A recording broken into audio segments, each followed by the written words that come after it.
السلام علیکم ورحمۃ اللہ وبرکاتہ۔ حضرات، میں آج آپ کے سامنے ایک ایسی کتاب کے بارے میں بات کرنے جا رہی ہوں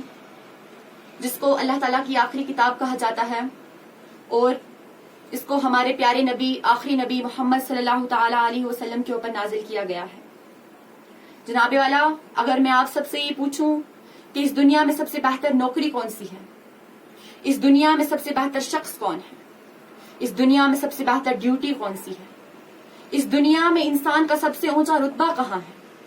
کچھ لوگ کہتے ہیں فلاں نوکری بہت اونچی ہے، کچھ لوگ کہتے ہیں فلاں جگہ پر عہدہ بہت ہے،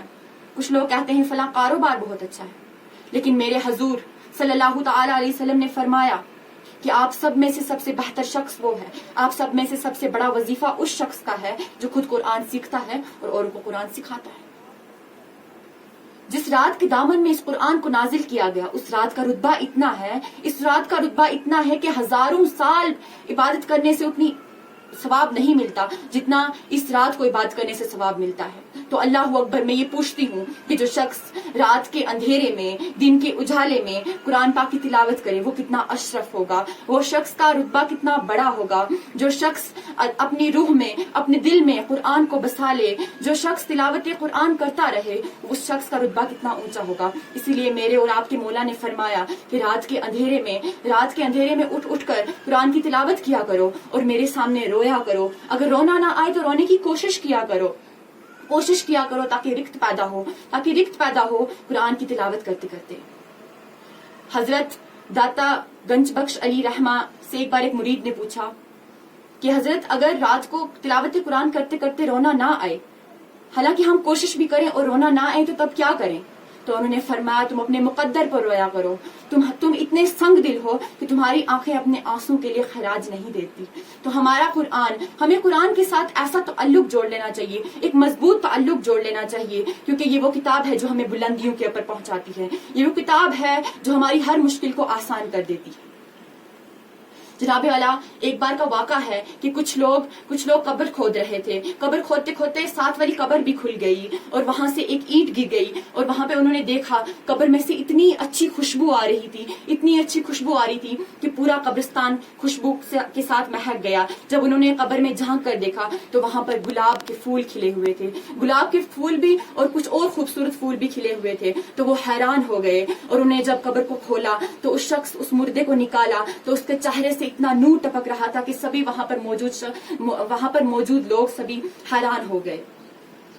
جب انہوں نے اس شخص کے کفن پر نظر ڈالی تو اس کے ساتھ ایک مٹی تک نہ تھی، تو وہ بہت حیران ہو گئے اور اس کے گھر گئے۔ اس کی بیوی وہاں تھی۔ جب اس کی بیوی سے پوچھا کہ تم ہمیں بتاؤ تمہارے شوہر کا ایسا کیا اعمال تھا کہ اللہ تعالیٰ اس سے اتنا راضی ہے، اللہ تعالیٰ نے اس کی قبر میں خوشبو ڈال دی ہے، تمہارا شوہر ایسا کیا کام کرتا تھا، تمہارا شوہر ایسا کیا عمل کرتا تھا؟ تو اس نے بتایا میرا شوہر تو ایک ان پڑھ آدمی تھا، اس کو کچھ نہیں آتا تھا، وہ ایک سیدھا سادہ آدمی تھا، صرف پنجگانہ نماز پڑھتا تھا۔ وہ جب وہ صبح کی نماز پڑھنے کے لیے مسجد میں جاتا تھا تو نماز سے فارغ ہو کر جب لوگ قرآن پاک کی تلاوت کرتے تھے تو وہ زار روتا تھا اور بار بار کہتا تھا اے خدا، مجھے بھی قرآن پاک پڑھنے کی توفیق عطا کر، مجھے قرآن پاک پڑھنا نہیں آتا، میں نہیں جانتا اس قرآن پاک کو کیسے پڑھوں۔ اس کو اتنا علم نہیں تھا، اس کو تو تلاوت قرآن بھی نہیں آتا تھا، اور وہ زار روتے روتے میرے پاس آتا تھا اور کہتا تھا کہ مجھے قرآن پاک کی تلاوت کرنی نہیں آتی، اور وہ گھر پہ آ کر ریل میں پڑے قرآن پاک کو ادب سے اٹھاتا تھا،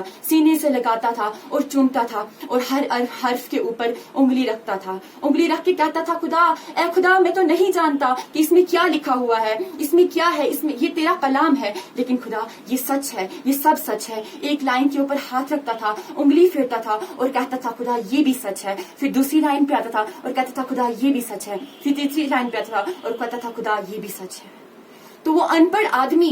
ناگوار آدمی جس کو کچھ بھی نہیں آتا تھا، جس کو تلاوت قرآن کرنی نہیں آتی تھی، لیکن وہ صرف انگلی پھیرتا تھا اس لفظوں کے اوپر، اس کو اللہ تعالیٰ نے اتنا بڑا درجہ، اتنا نور دے دیا قبر میں۔ تو سوچئے جس کو تلاوت قرآن آتی ہو اور وہ تلاوت کرے، دن رات اپنی تلاوتوں میں گزارے، دن